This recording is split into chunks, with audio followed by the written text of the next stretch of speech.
in the stream with me. Ready to go. Bam. Hey, Stream. How are you?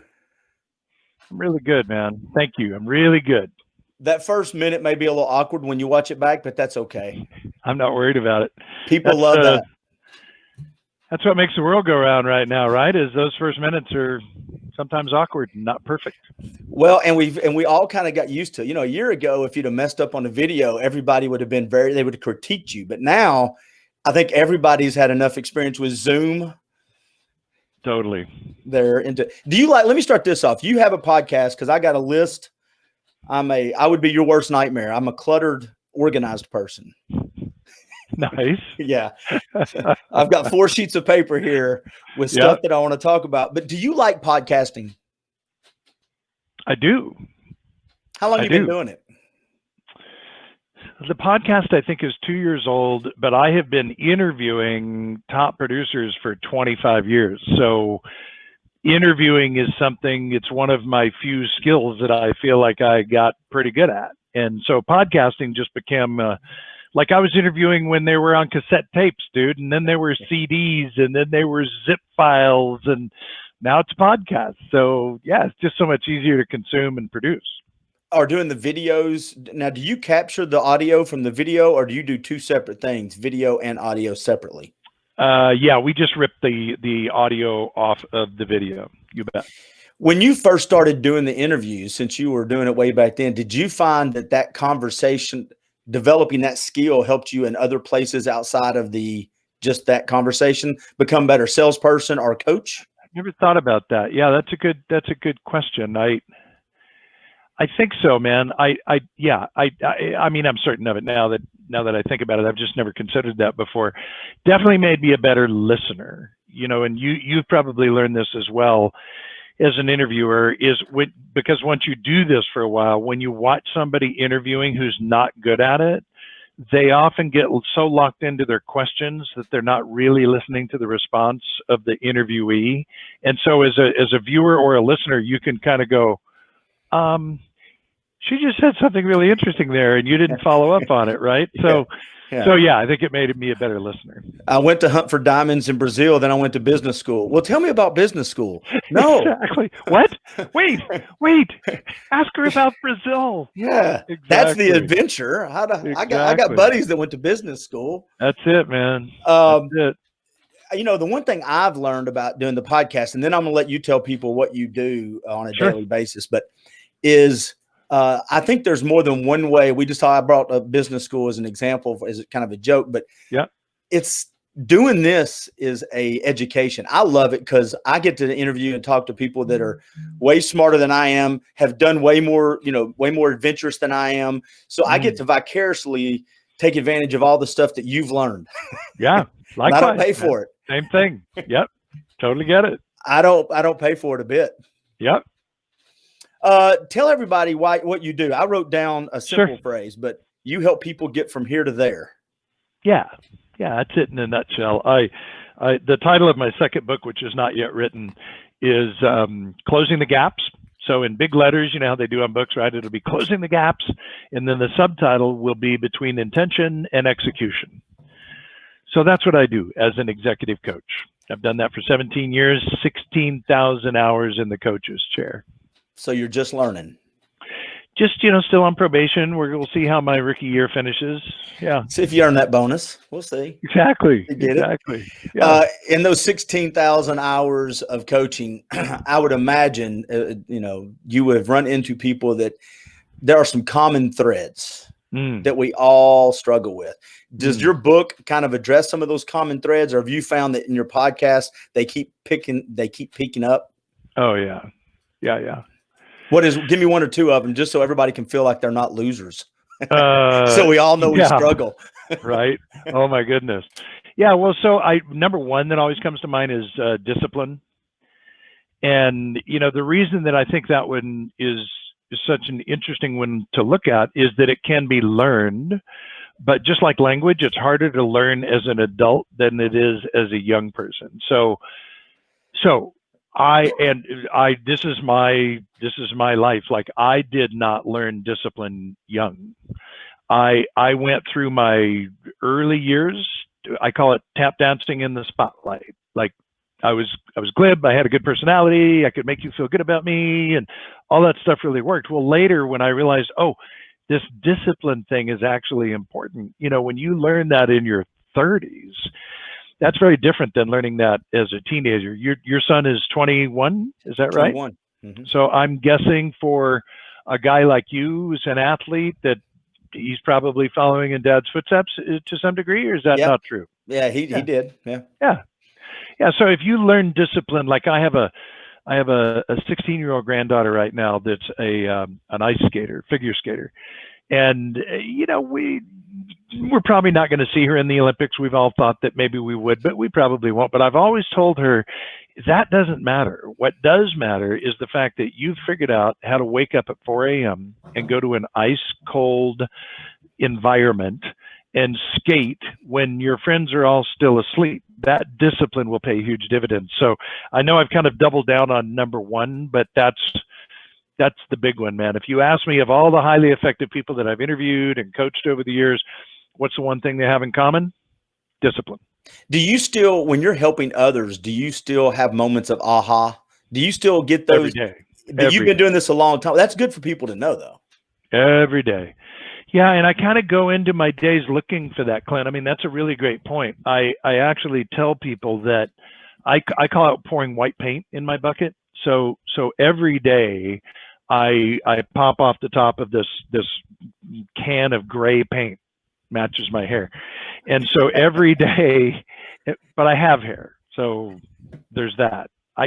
Dude, it was a low-hanging fruit. If I didn't take the shot, yeah, exactly. No, I appreciate it. I feel like I've known you now for a while. Keep right? going. It's like we're buds. Yeah. And you can't hit me because we're, 2,000 miles apart. So anyway, yeah, man, I think every day I need to pour white paint in my bucket. And so when I learn something from someone, I just like, that's a home run for me. I hear a little bell go off like, oh, that was good, man. That's good. Now I feel like a Mexican general with bandoliers of bullets, so that when I show up then the next day, I'm better armed to serve my client. So I go looking for that stuff. I did when I owned a advertising marketing company. Part of what I did was a lot of what you end up doing, at least in my world, was I was like the bartender. I would hear a lot of businesses complain to me about stuff that I really didn't have a skill set in, for sure. But I would introduce them to people that did have a skill set in it. Yep. And I would find myself regurgitating stuff that they had said to me to other people, and the other people thought I was genius. They were like, "That's a great point." I'm like, "Thank you." Get it. Absolutely. Right? Yeah. Right. That'll be on your invoice, sir. Yeah, exactly. And by the way, I was a bartender in the 80s. So I was a busboy, then I became a waiter, and then I finally hit the big time and became a bartender at a bar called the Magic Pan in Beverly Hills. Oh, wow. And so it allowed me to really fine tune those very skills that you're talking about. And I'm telling you, man, that like, if anybody's listening to this that has kids, I know it's a tough time right now to be a bartender or a server, but it'll be back. Restaurant business will be back one way or another. Man, you never learn customer service better than when your income depends on it. My sister is one of the best real estate agents in this area, period, in the Southeast. And she started off as a server when she was younger. And when I was working in radio stations, the best people we would hire a lot of times came from the service industry, where you have to smile. Totally. Even when you don't feel like it. There's listen. A direct correlation, right? Absolutely. Yeah. I listened to you, and I want you to, if you don't mind, and you don't have to tell the whole story, but I wanted to make sure I get this story out there that I heard you tell about a tap on the shoulder. You bet. Are you okay with that? Because I think totally okay with I think that kind of story is something, if somebody hears it at the right moment, it could be pretty meaningful. I thought it was a good little podcast or video. Yeah, I appreciate that. So if you Google or YouTube search shoulder taps, Bill Hart, you'll find it. A little 3-minute video, and it's had 18 million views on Facebook. I hear that's a lot. It is. Yeah, most of my videos get 500 views, maybe 1,000 if it's been really good. So here's the story. It's the one and only time that I've talked about God, and that's why it blew up. So when you bring up the video, you'll notice I have no hair because I had just shaved my head for a friend who was going through cancer. And so here's the story. My wife and I are at a restaurant, actually California Pizza Kitchen, which I just heard is filing for bankruptcy. So that's a bummer for them. And it's 2 years ago. It's Easter Sunday. My wife Tony and I are sitting at a restaurant, and across from us there's an older woman there dressed really nice, and at a table for 6. And as soon as she sits down, the thought occurs to me, she looks really lovely and you need to tell her. I don't mention this to Tony. I don't give any more thought. Now her daughter shows, 2 granddaughters. So we get up. Tony stands up, walks out in front of me. She's heading out the front door. And as I go by, I just kind of lean down and I said, excuse me, ma'am, pardon the interruption. I just want you to know that if nobody has told you today that you look lovely, I want to be the first. And her eyes fill with tears. And she says, my husband would have said that, and he passed away a year ago. I now have tears in my eyes. Yeah. And I reach in and hug her, and it's just this amazing moment. And that's it, man. And I walk out of the restaurant, and now I'm a mess. And my wife, Tony, looks at me like, weren't you just paying the check? And I said, oh, yeah, but I got to tell you the story. So anyway, I tell her the story, and she says, as every good thing in my life comes from her suggestions, she said, you ought to do a video on that. So that's the story, and that's where it came from. And Clint, not a week goes by that I don't hear from somebody.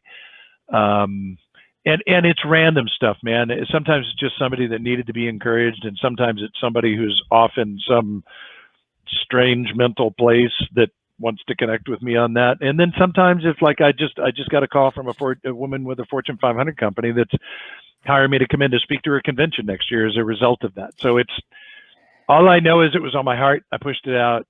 I hope it blesses people because it blessed me. Well, I think it's an important story. The reason I liked it and the reason I think it should resonate with a lot of people is I think in the world we live in nowadays, perspective is something we've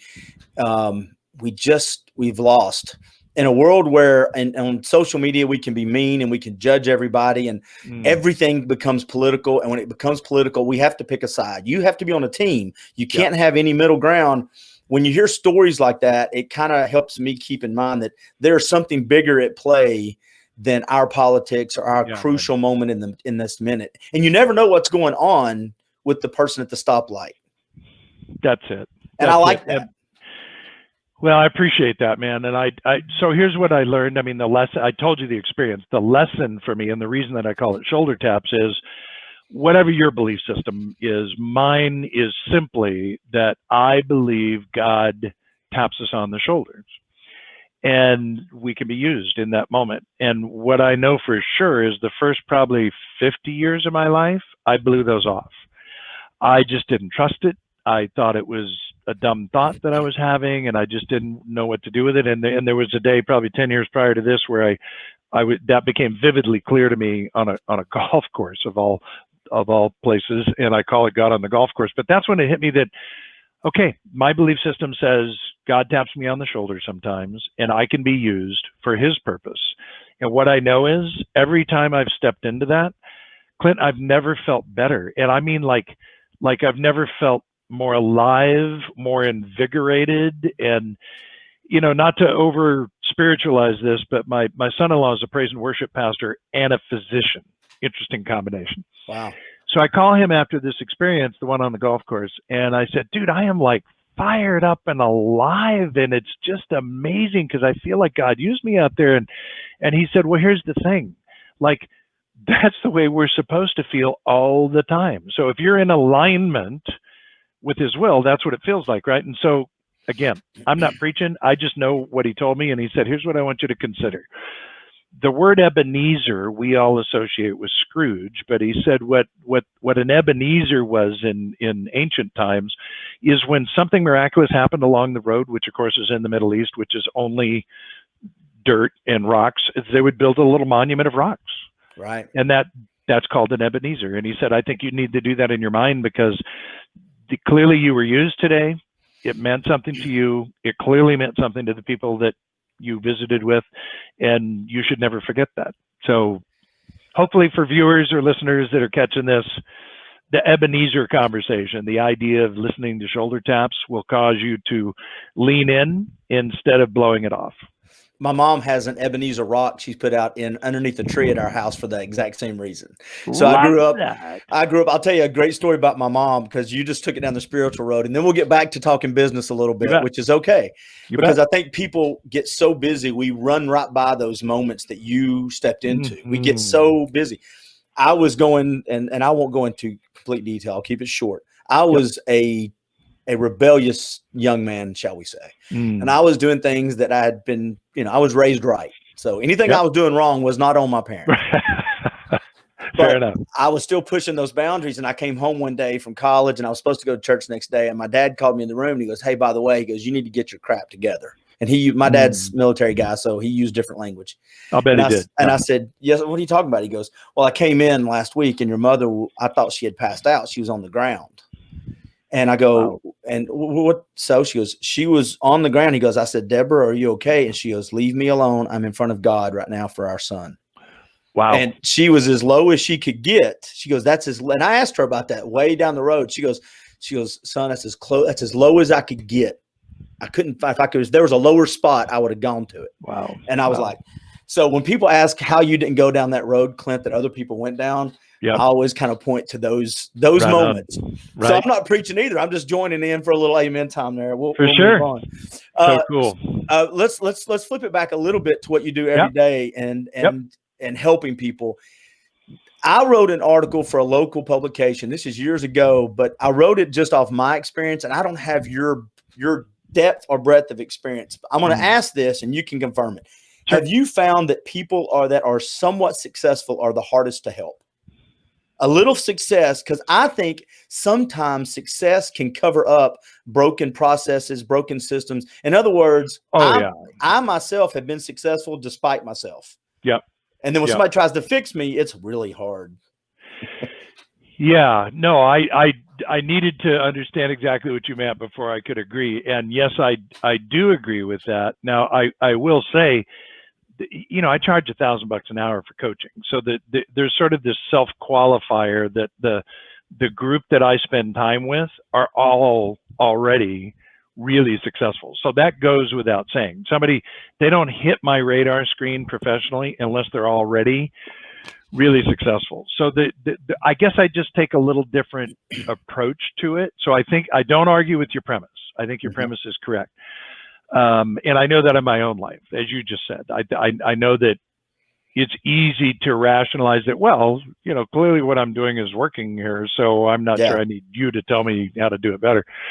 But that's not what coaching should be in my mind, if it's effective. I think effective coaching consists of three things, Clint. I think it's number one, helping the client to get clear about what they really want. Now, whenever I say that, people always nod their head like, yes, of course, that makes sense to me. But here's the thing. If you really press in, most people aren't really clear about what they want. They have some broad understanding of, I want financial independence or freedom or choices or no debt or to be successful or a top producer or president of club or whatever. But if you really press in on that, so what does that look like? Let's really, really get clear. So the way that we approach that at my company, Building Champions, is we start with a life plan. So and I can give you links to all this stuff so you can share this with viewers in the show notes. But a life plan simply is a tool that enables you to close the gaps between where you are and where you want to be. Here's what we know about life. At some point, you're going to be memorialized. Now, nobody likes to think about that. Nobody likes to talk about that. But if we think about how you're going to be memorialized, and in particular with the people in the front three rows, right? Yeah. Now it's like, so who was Clint? And the exercise is, think about that right now, today. If you were taken out today, if you're like most people I know, including me, you would have some regrets, like, like you just said, because of COVID, there's some things that I haven't been able to do and so forth. So you'd have some regrets. So hopefully now we push it out until Clint's 104 or whatever it is. And you say, well, now I've written 3 books and I've done this and I made a movie and I built a building and I've helped all these kids and Awesome. Now let's work backwards. How do we do that so that every day you're getting closer to that vision, right? Then we do the same thing with the business plan. So that's number one. Number one, get clear on what you want. Number two, help the client. This is going to sound counterintuitive. Help the client to come up with the action plans that will close the gaps between where you are and where you want to be. Why the client? I think for the first 5 years that I was coaching, Clint, I was very prescriptive. So I would give little mini seminars to my coaching clients, like, you need to go do this. And because they're paying a bunch of money, they're like, cool, coach, I'm going to go do that. Well, the problem is they never owned it. It was my suggestion. So when they come up with it, and I say through questions, hopefully, so Clint, what do you think is the next thing that you should do? Well, I should probably get really clear describing that person I'm looking for. Great idea. By when will you do that? Well, I guess I could get that done by Friday. Awesome. So I typed out action plan. Clint's going to describe the attributes of the person that he's looking for, and he's going to do that by Friday. And then number three is accountability. I'm going to hold you accountable to that. So I think if I can help a client get clear, help them to come up with the action plans that are going to close the gaps between where they are and where they want to be, and hold them accountable to it, I think that's effective coaching. At least that's been my experience. People say yes to all that. The one that at least I'll speak for me, that accountability part can be kind of tough when you're a type A human being. It can be a little harsh when I've called up my coach and he goes, "Did you do it?" And I start going, my version of my dog ate my homework, So we call that deflection, and everybody does it. So we just call that out up front. Like life is so much about setting expectations, right? When you got married, at some point you stood in front of a preacher someplace, and there were words spoken and there was expectations in those vows, right? And so in the same way, that's the way that we approach coaching up front. It's like, so here's the deal. On a scale of 1 to 10, 10 being the most accountable with a sledgehammer, 0 is like, well, I think we mentioned something last time that you said you'd do. How accountable do you want to be held? Well, it's a rare individual that says 5 or lower, or they're not going to show up. Like, why are we even talking? Right. So invariably what I get is 7, 8, 9. Cool. So you've told me, Clint, that you want to be held accountable on a scale of 1 to 10 at an 8 level. So I'm going to lean in. Are we on the same page with that? Yep, absolutely. I've now got your permission. Yeah. That's good though. I like that. And I wish I'd learned these tactics when I was dealing with my son, to be honest with you. That's actually good parenting. If I'd have said, "Now, son, it is 17, that's good. That's good parenting." I met you, or you came on my radar screen through a gentleman here in Chattanooga, Bruce Dodd, People's Home Equity, a great guy. And I still work with him. Great guy. But that's how I got to watching you and reading you and watching your videos. And so you deal mostly with the mortgage world, but I mean, I've listened and read your stuff. It's applicable to other industries. Yeah, for sure. And I do coach people outside of the mortgage industry, although I'm not bringing on any new clients right now, unless you've got a really interesting, compelling story like, man, I really want to do something. I would be open to the conversation, but I'm not bringing on new clients. But I coach a guy that's a financial planner right now. I coach a realtor. I coach a woman in the skincare business, for goodness sake. So, I mean, you're right. This stuff just applies anywhere. It's just that's my tribe. That's my network. I've been in the mortgage industry forever. And right now I can tell you it's a pretty crazy ride, man, with, rates below 3%. Oh my goodness. Well, it just seems like 2 or 3 years ago, just because I worked with Bruce, he was a client at first in my marketing company. Then I went to work for him. And just 2 or 3 years ago, we thought, you remember the rates were here and then they started ticking back up and everybody goes, okay, well, those are historically low. Right. Now we're going to have more reality. And then a year later, back down they go. Insane. So yeah, it's great for the mortgage industry other than people are working crazy hours. But at a time when a lot of people are unemployed right now and struggling, the people in the mortgage industry are doing really well. So yeah, I'll tell people that are looking to get, if you're actually out there listening to this and maybe you're not ready for a coach like Coach Bill, but you're wanting some help, I always suggest getting a coach when you think you're doing well, because trying to get a coach when things are hectic or bad, that's usually not the best time. I think when you think you've got everything figured out is usually when you need the coach the most. Yeah, agreed. Because it's coming. It's agreed. Yep. How do you handle burnout, real quick? And have you ever experienced burnout? Mine? I would assume, anybody's. Yours. I mean, how do you prescribe Because I would imagine Yeah. a lot of these top producers have gone through waves of burnout. I have. Yeah. So it's very common and it comes up a lot. It's really never been an issue for me, but the reason is because I am so connected to my purpose, right? I'm so connected to my why that I have no interest in retiring. And I think as long as I can continue to put together cohesive thoughts and ask reasonable questions, I will always do what I do. But with clients, it is reconnecting them to their why or helping them to determine their why. And by that, I mean, if it's all about the money, they're going to burn out. And in the mortgage industry, that's very real right now. That's a very real possibility. But if it's connected to, I'll give you two extremes. One would be, man, I just love the idea of connecting with people and getting them into home ownership, something that they own, something that means something that's appreciating. I just love that outside. Another guy inside told me probably 8 years ago, I was challenging him on this, and he told me about his then, you'll appreciate this, he's probably 21 now, but I'll bet he was 16 or 17 at the time. He said, it's my son who's special needs. And he said, I realized that he lives in California. He said, the state of California and the federal government will not be able to take care of my son. Therefore, that's my job for the rest of his life. Wow. And he did so through tears. And it was like, so dude, that's what gets me up every morning. And that's what I'm focused on. And that's why I do what I do. So my belief is, my experience is that the people that burn out aren't connected to something bigger. And if you're just chasing deals and the money, at some point you're going to burn out.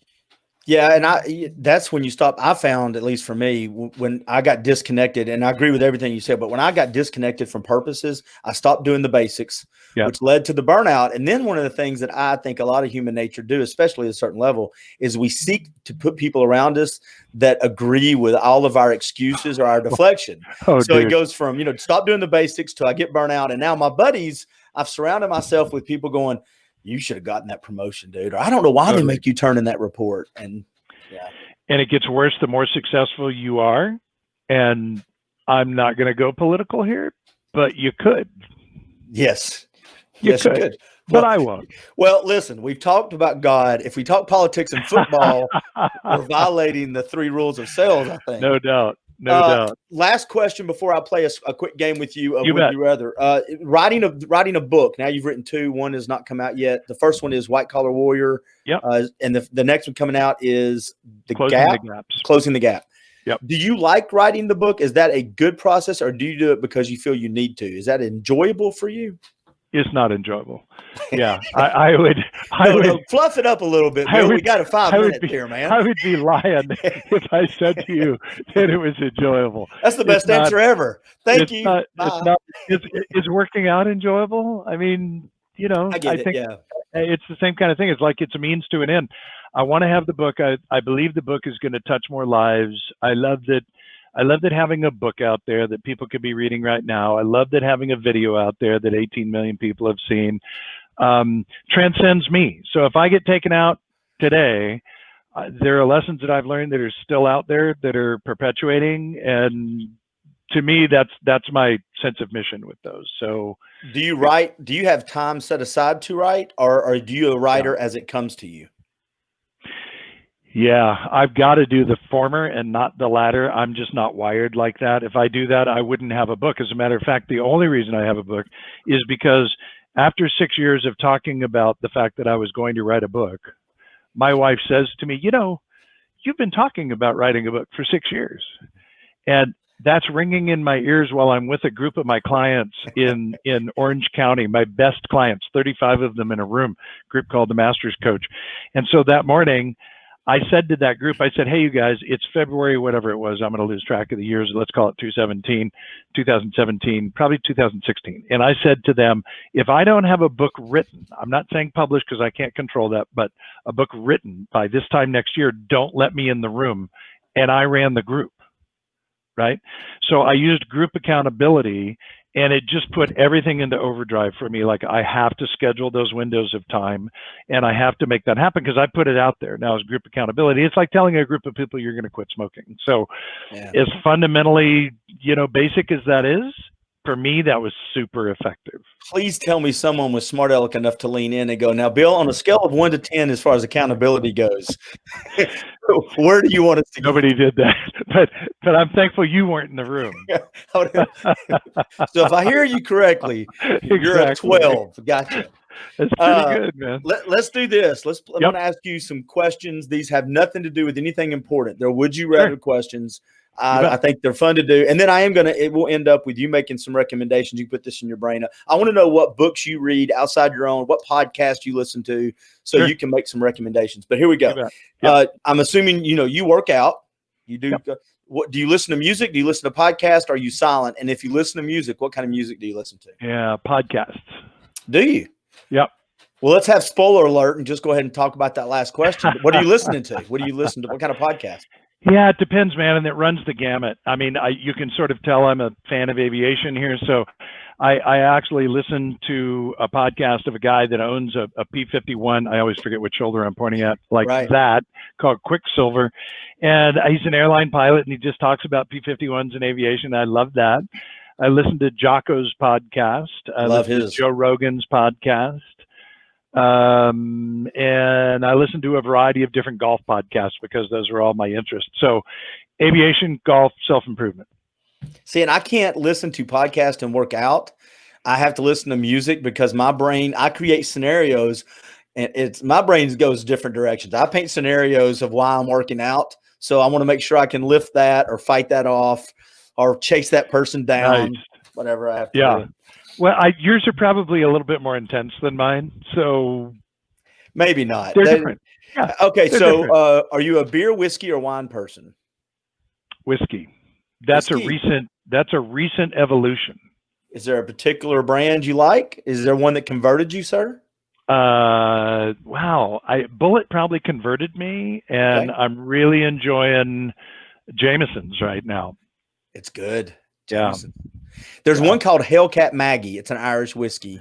I like Jameson's. Hellcat Maggie. It's a little sweet.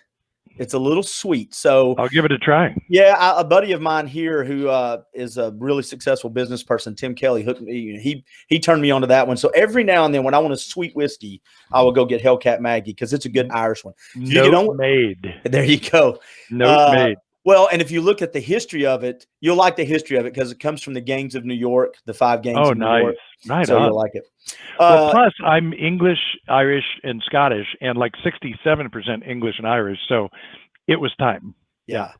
Well, my uncle did the genealogy, and I'm about the same. I think we're 71% Scottish, Irish. Right on. Yeah, the O'Kellys. Yep. If you could only have one for the rest of your life, pancakes or waffles? Pancakes. Okay. Yep. Well, you can only have one for the rest of your life. French fries, tater tots, or onion rings? See? Tater tots. Tater tots. I could use them for a variety of meals. I don't have this one down, but I'm going to ask it because it causes the most fights when I post this question. Is a hot dog a sandwich or not a sandwich? I have no idea. I'm going to go with not a sandwich. It's a hot dog. I'm going to tell you something. I think it's its own category. I posted that like 3 months ago, 104 comments, and I had people private messaging me about fights they got into. Oh, that is funny. That's called first world problems, right? Oh, those are serious first world problems. Okay, the so you talked about, I love is mayonnaise on hot dogs. Like absolutely not. That's communist. Thank you. That's a sign of you're a socialist at that There's point. Something wrong. Yeah, you don't get to vote anymore. Agreed. Okay, so let's end it with this: a book. Because I already talked to you about podcasts. Are there books that you like to read, or one you would recommend to somebody that's, especially in the business world, that's helped you a little bit?